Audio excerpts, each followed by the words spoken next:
अगर मैं तुम्हारी बॉडी का अंदाजा लगाऊं तो शायद मैं गलत नहीं होऊंगा। तुम मोटे नहीं हो लेकिन फिट भी नहीं दिखते, पेट थोड़ा बाहर निकला हुआ, चेस्ट फ्लैट, शोल्डर्स में कोई खास चौड़ाई नहीं और आर्म्स भी बस पतली सी लगती हैं। फिर तुम सोचते हो यार आखिर प्रॉब्लम क्या है, क्योंकि जब ज्यादा खाना शुरू करते हो तो सबसे पहले पेट बढ़ता है और जब डाइटिंग करते हो तो पूरी बॉडी और छोटी लगने लगती है। यही एग्जैक्ट सिचुएशन मेरी भी थी। मैं सोचता था कि मुझे सिर्फ फैट लूज करना है, फिर कभी डाइटिंग करता था, कभी कार्डियो, कभी रैंडम वर्कआउट प्लान्स, लेकिन जितनी मेहनत करता था उतना रिजल्ट नहीं मिलता था। और सबसे फ्रस्ट्रेटिंग बात पता है क्या थी? मुझे समझ ही नहीं आ रहा था कि मेरी प्रॉब्लम क्या है। मैं फैट लॉस करूं या मसल गेन, बल्क करूं या कटिंग, हर कोई अलग एडवाइस दे रहा था और इसी कंफ्यूजन ने मुझे महीनों तक एक ही बॉडी में फंसा कर रखा। लेकिन फिर मुझे एक चीज समझ आई, प्रॉब्लम मेरी जेनेटिक्स नहीं थी, प्रॉब्लम मेरा प्लान था। मैं स्किनी फैट था और अच्छी बात यह है असल में कुछ मिस्टेक्स हैं जो लगभग हर स्किनी फैट इंसान करता है, और जब मैंने उन मिस्टेक्स को हटाया तभी मेरी बॉडी सच में बदलनी शुरू हुई। कि स्किनी फैट लोग अक्सर दो गलत ऑप्शंस के बीच फंसे रहते हैं, या तो वो इतना ज्यादा खाते हैं कि फैट बढ़ जाता है, या फिर इतना कम खाते हैं कि मसल बन ही नहीं पाती। और सबसे बड़ी प्रॉब्लम पता है क्या है? दोनों सिचुएशंस में उन्हें लगता है कि वो सही काम कर रहे हैं, जबकि रियलिटी बिल्कुल अलग होती है। रियलिटी ये है कि स्किनी फैट बॉडी को एक्सट्रीम बल्क की जरूरत नहीं होती और ना ही अग्रेसिव कटिंग की। उसे बैलेंस चाहिए, क्योंकि तुम्हारी प्रॉब्लम सिर्फ फैट नहीं है, तुम्हारी प्रॉब्लम मसल की कमी भी है। और अगर तुम सिर्फ वेट गेन या वेट लॉस के पीछे भागते रहोगे तो बॉडी कॉम्पोजिशन कभी इंप्रूव नहीं होगी। यहीं पर ज्यादातर लोग स्टक रह जाते हैं। वो स्केल को इंप्रूव करने की कोशिश करते हैं, जबकि उन्हें बॉडी को इंप्रूव करना चाहिए। और अच्छी बात यह है कि स्किनी फैट बॉडी की एक हिडन एडवांटेज भी होती है, क्योंकि बहुत सारे केसेस में तुम एक ही समय पर मसल बिल्ड और फैट लॉस दोनों कर सकते हो, यानी बॉडी रिकॉम्पोजिशन। लेकिन उसके लिए सबसे पहले तुम्हें यह समझना होगा कि बॉडी को पनिश नहीं करना है, बॉडी को बिल्ड करना है। लेकिन सिर्फ गलत खाना ही प्रॉब्लम नहीं है। एक और मिस्टेक है जो हजारों कैलोरीज बर्न करने के बाद भी लोगों को स्किनी फैट बनाए रखती है, और वो है जब लोग पहली बार अपनी स्किनी फैट बॉडी को नोटिस करते हैं तो उनका पहला इंस्टिंक्ट क्या होता है? मुझे फैट जलाना है। और जैसे ही दिमाग में फैट लॉस आता है वैसे ही कार्डियो शुरू हो जाता है। रनिंग, जंप रोप, छिट, लॉन्ग कार्डियो सेशंस, और फिर धीरे धीरे कार्डियो ही पूरा फिटनेस प्लान बन जाता है। मैं भी यही करता था। मुझे लगता था कि जितना ज्यादा पसीना निकलेगा उतना ज्यादा फैट बर्न होगा, तो मैं दौड़ता था और फिर अगले दिन और ज्यादा दौड़ता था, और जब थक जाता था तो मुझे लगता था कि अब तो रिजल्ट जल्दी आएगा। लेकिन कुछ हफ्तों बाद मैंने नोटिस किया वेट थोड़ा कम हुआ था, लेकिन बॉडी वैसी की वैसी लग रही थी। चेस्ट अभी भी फ्लैट थी, शोल्डर्स अभी भी छोटे लग रहे थे, आर्म्स में अभी भी कोई खास शेप नहीं थी, और सबसे बड़ी बात, मैं पहले से ज्यादा टायर्ड फील करने लगा था। जिम में स्ट्रेंथ गिर रही थी, वर्कआउट के दौरान एनर्जी नहीं रहती थी और रिकवरी भी खराब होने लगी थी। यहीं पर मुझे एक चीज समझ आई, स्किनी फैट लोगों की सबसे बड़ी प्रॉब्लम कैलोरी बर्निंग नहीं है, मसल बिल्डिंग है। सोचो, अगर किसी घर की दीवार ही कमजोर हो तो तुम सिर्फ पेंट बदलकर उसे अच्छा नहीं बना सकते। पहले स्ट्रक्चर मजबूत करना पड़ता है, और तुम्हारी बॉडी का स्ट्रक्चर है मसल। लेकिन जब तुम जरूरत से ज्यादा कार्डियो करने लगते हो तो पूरा फोकस मसल बिल्डिंग से हटकर सिर्फ कैलोरीज बर्न करने पर चला जाता है। फिर क्या होता है? Workout performance down, recovery down, strength down, motivation down, और धीरे धीरे प्रोग्रेस भी डाउन। और सबसे फ्रस्ट्रेटिंग पार्ट पता है क्या है? तुम मेहनत बहुत कर रहे होते हो, लेकिन मिरर में ज्यादा बदलाव नहीं दिखता, जिसके बाद तुम्हें लगता है कि शायद तुम्हारी जेनेटिक्स खराब है, शायद प्लान गलत है, या शायद स्किनी फैट बॉडी फिक्स ही नहीं हो सकती। जबकि प्रॉब्लम सिर्फ अप्रोच में होती है। अब इसका मतलब ये नहीं है कि कार्डियो बेकार है। कार्डियो हार्ट हेल्थ के लिए अमेजिंग है, डेली एक्टिविटी बढ़ाने के लिए भी अच्छा है, लेकिन स्किनी फैट बॉडी को ट्रांसफॉर्म करने का मेन टूल कार्डियो नहीं है, स्ट्रेंथ ट्रेनिंग है। कार्डियो साइड कैरेक्टर है, मसल बिल्डिंग मेन कैरेक्टर है। इसलिए अगर तुम हर दिन 1 घंटा ट्रेडमिल पे बिताते हो लेकिन प्रोग्रेसिव ओवरलोड नहीं कर रहे तो तुम सबसे इंपॉर्टेंट चीज मिस कर रहे हो। और अनफॉर्चुनेटली बहुत सारे स्किनी फैट लोग यही करते हैं। लेकिन इवन अगर तुम कार्डियो की गलती नहीं कर रहे, फिर भी एक और ट्रैप है जो लोगों की प्रोग्रेस डिस्ट्रॉय कर देता है, और वो है,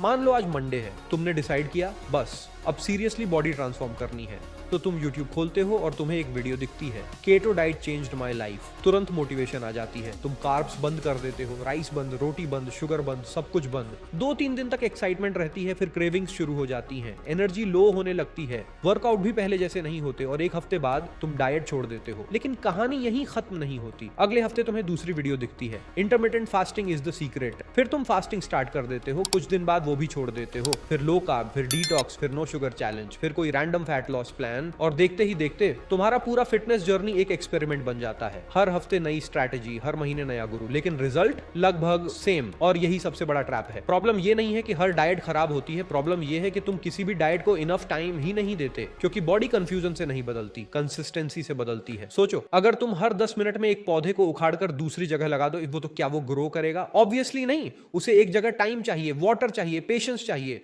बॉडी भी बिल्कुल ऐसी ही काम करती है, लेकिन इंटरनेट ने हमारी पेशेंस खत्म कर दी है। हम 6 महीने का रिजल्ट 6 दिन में चाहते हैं, और जब रिजल्ट नहीं आता तो प्लान बदल देते हैं, फिर रिजल्ट नहीं आता तो डाइट बदल देते हैं, फिर रिजल्ट नहीं आता तो पूरा गोल ही बदल देते हैं। धीरे धीरे तुम नॉर्मल फूड से भी डरने लगते हो। राइस दिखे तो गिल्ट, रोटी दिखे तो गिल्ट, डिजर्ट दिखे तो गिल्ट, हर मील के साथ स्ट्रेस, हर बाइट के साथ ओवरथिंकिंग। जबकि रियलिटी इतनी कॉम्प्लिकेटेड है ही नहीं। स्किनी फैट बॉडी किसी मैजिक डाइट से फिक्स नहीं होती, उसे एक्सट्रीम रिस्ट्रिक्शन की जरूरत नहीं होती, उसे बस सही calories, enough protein, strength training और कंसिस्टेंसी चाहिए, बस। लेकिन अब तक हमने सिर्फ ये बात की है कि क्या गलत नहीं करना है। अगर तुम सच में अपनी स्किनी फैट बॉडी को ट्रांसफॉर्म करना चाहते हो तो तुम्हें एग्जैक्टली क्या करना चाहिए, क्योंकि जब मुझे इसका आंसर मिला तभी मेरी बॉडी बदलनी शुरू हुई। तो ये कुछ 5 पॉइंट है जिससे स्किनी फैट फास्ट फिक्स कर सकते हैं और साथ में बॉडी भी बना सकते हो एक। जब लोग स्किनी फैट होते हैं तो वो अक्सर एक ही चीज के पीछे भागते हैं, वेट लॉस। उन्हें लगता है कि स्केल पर नंबर कम हो गया तो प्रॉब्लम सॉल्व हो जाएगी। लेकिन एक सवाल पूछता हूं, अगर तुम्हारा वजन 5 किलो कम हो जाए लेकिन चेस्ट अभी भी फ्लैट हो, शोल्डर्स अभी भी छोटे हो और आर्म्स में अभी भी कोई शेप ना हो, तो क्या तुम अपने ड्रीम फिजिक के करीब पहुंचे? प्रोबेबली नहीं। यही वजह है कि स्किनी फैट बॉडी का गोल वेट लॉस नहीं होना चाहिए। गोल होना चाहिए बॉडी रिकम्पोजिशन, मतलब मसल बिल्ड करना और साथ में एक्स्ट्रा फैट कम करना एक ही समय पर। अगर तुम बिगिनर हो या स्किनी फैट हो तो तुम्हारी बॉडी इस प्रोसेस में काफी अच्छी होती है, यानी तुम एक ही समय पर मसल गेन और फैट लॉस दोनों कर सकते हो। यह रीजन है कि कई स्किनी फैट लोग कुछ महीनों में अमेजिंग ट्रांसफॉर्मेशंस कर लेते हैं, क्योंकि उन्हें सिर्फ फैट लूज नहीं करना होता, उन्हें अपनी बॉडी को शेप देना होता है। और शेप मसल्स देती हैं, डाइटिंग नहीं, कार्डियो नहीं, मसल्स। और इसी वजह से अगला स्टेप सबसे इंपॉर्टेंट है। मान लो तुमने दुनिया का बेस्ट वर्कआउट प्लान फॉलो कर लिया, perfect exercises, perfect form, perfect consistency, लेकिन अगर बॉडी को मसल बनाने के लिए मटेरियल ही नहीं मिलेगा तो मसल बनेगी कैसे? यहीं पर प्रोटीन आता है। और ऑनेस्टली स्किनी फैट लोगों की सबसे कॉमन प्रॉब्लम यही होती है। वो कैलोरीज के बारे में सोचते हैं, फैट लॉस के बारे में सोचते हैं, लेकिन प्रोटीन के बारे में नहीं सोचते। अब इमेजिन करो, कोई घर बन रहा है लेकिन कंस्ट्रक्शन साइट पर ब्रिक्स ही नहीं पहुंच रही, तो घर बनेगा नहीं। और प्रोटीन तुम्हारी बॉडी की वही ब्रिक्स हैं। तुम्हारी रिकवरी, तुम्हारी स्ट्रेंथ, तुम्हारी मसल ग्रोथ सब प्रोटीन पर डिपेंड करती है। इसलिए हर मील में प्रोटीन ऐड करना शुरू करो। Eggs, chicken, fish, paneer, milk, curd, soya chunks, दाल, ये फैंसी फूड्स नहीं हैं, लेकिन रिजल्ट्स देने वाले फूड्स हैं। और ट्रस्ट मी, कई स्किनी फैट लोग सिर्फ प्रोटीन इंप्रूव करके ही नोटिसेबल चेंजेस देखना शुरू कर देते हैं। लेकिन सिर्फ प्रोटीन खा लेने से बॉडी नहीं बनेगी, क्योंकि बॉडी को एक और सिग्नल चाहिए होता है, एक रीजन चाहिए होता है मसल बिल्ड करने का, और वो रीजन मिलता है ट्रेनिंग से।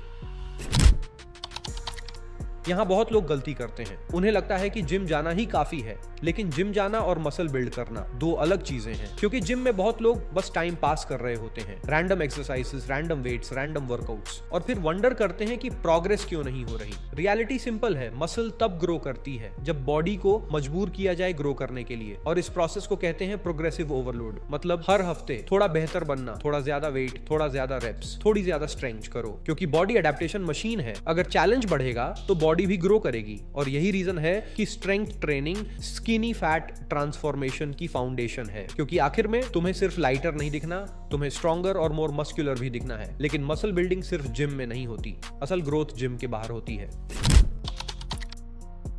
बहुत लोग सोचते हैं कि ट्रांसफॉर्मेशन जिम के अंदर होती है, लेकिन रियलिटी में ट्रांसफॉर्मेशन जिम के बाहर होती है। सोचो, अगर तुम परफेक्ट वर्कआउट कर रहे हो लेकिन रात को 4 से 5 घंटे सो रहे हो, पूरे दिन जंक फूड खा रहे हो और बाकी समय सिर्फ बैठे रहते हो, तो प्रोग्रेस कैसी होगी? स्लो, बहुत स्लो। इसलिए कुछ सिंपल रूल्स हैं जिन्हें इग्नोर नहीं करना चाहिए। हर दिन 7 से 10,000 स्टेप्स, कम से कम 7 से 8 घंटे की quality sleep, plenty of water, और जितना हो सके स्ट्रेस कम, क्योंकि यही वो हैबिट्स हैं जो रिकवरी इंप्रूव करती हैं, और रिकवरी ही मसल ग्रोथ को पॉसिबल बनाती है। याद रखो, वर्कआउट मसल को ब्रेक करता है, रिकवरी मसल को बिल्ड करती है। और जो लोग इस डिफरेंस को समझ जाते हैं उनकी प्रोग्रेस बहुत तेजी से बढ़ती है। लेकिन अभी एक आखिरी स्टेप बाकी है जो शायद सबसे अंडररेटेड है।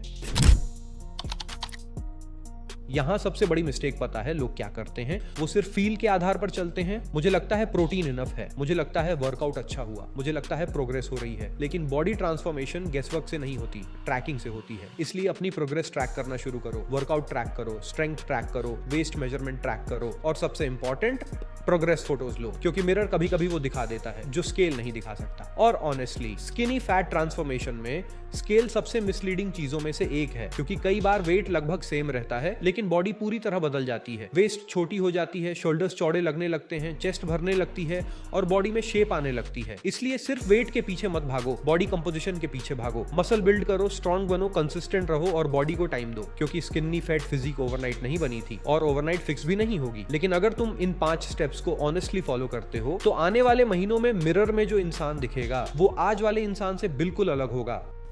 सभी का एक कॉमन क्वेश्चन है कि स्किनी फैट कब तक ठीक होगा। 100 क्वेश्चन का एक ही जवाब है।